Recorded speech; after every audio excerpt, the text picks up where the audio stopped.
My name is Michael Barnes, and I've been a minister in the Uniting Church for coming up 22 years. And some important things about me. Firstly, I'm a husband and a father. So my wife is Phyll, and she is a clinical psychologist. And I have 4 children, Jai, Jade, Yarnika and Ben.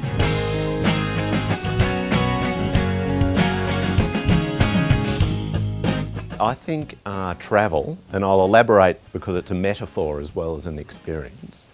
Travel is about going to places that you wouldn't normally.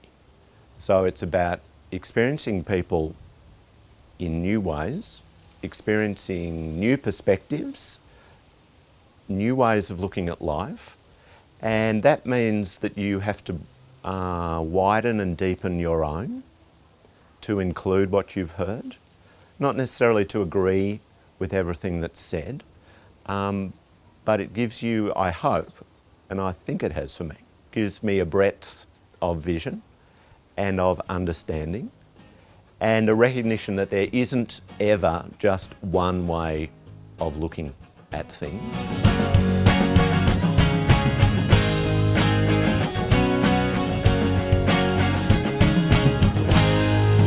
I first went to Strathfield Homebush in 1990, and could I just say, I'm a minister's kid.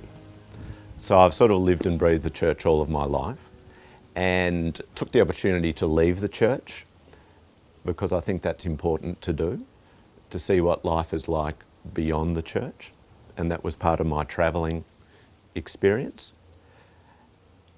So coming back to my sense of being a minister within the church, Strathfield Homebush was a multicultural community.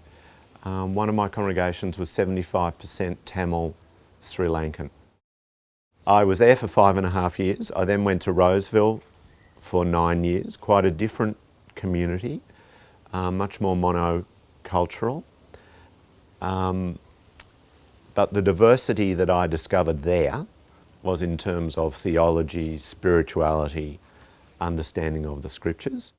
Then at Crow's Nest, where I currently am, I've been there coming up 8 years, and my sense of where the Spirit was leading there was in terms of interfaith. We actually have a Hare Krishna temple about 5 minutes walk from our church.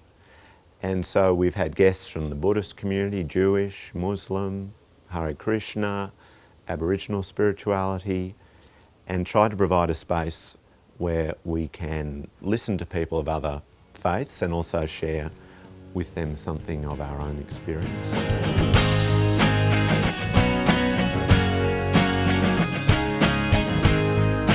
Well, I'm still learning about Gordon, and I'm hoping when we go through these processes that we're currently involved in, that my first job will be to get to know you all.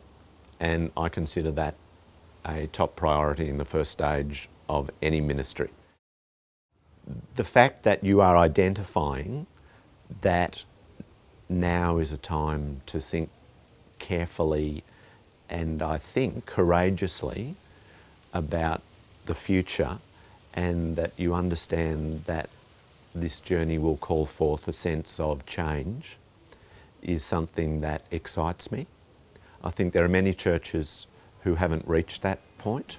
So to own that, I think that's a really big step for a faith community.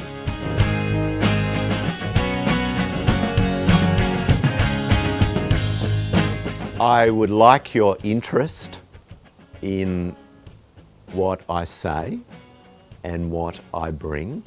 And for me, interest naturally flows into conversations. So I really enjoy sitting down with people and chewing the fat, as they say, exploring who people are, how their faith journey has led them in life, what are their questions, what are some of the things that they might be grappling with, and when we get to know each other well, that we can start to share with each other not only where are we going, but what are some of the hard things. What are some of the big questions that we perhaps haven't found the answers yet that we want to or need to?